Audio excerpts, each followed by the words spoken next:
Pinangalanan bilang Climate Hero ng Climate Change Commission o CCC, si South Cotabato Governor Reynaldo Tamayo Jr. Ito'y pagkilala sa kanyang pamumuno at pagsusulong ng innovative, people-centered at climate-responsive governance sa probinsya. Ang News Now mula kay Naphtali Velarde.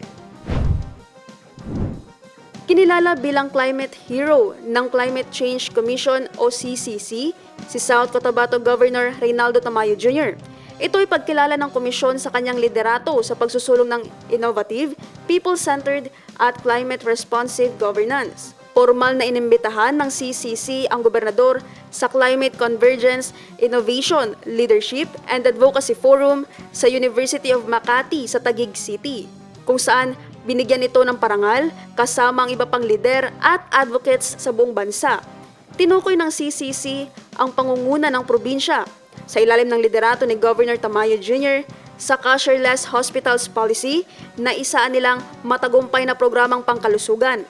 Pinuri ng Commission si Governor Tamayo para sa kanyang outstanding contributions sa environmental stewardship, sustainability leadership at community-driven climate action. Naphtali Velarde, iMinds, Philippines.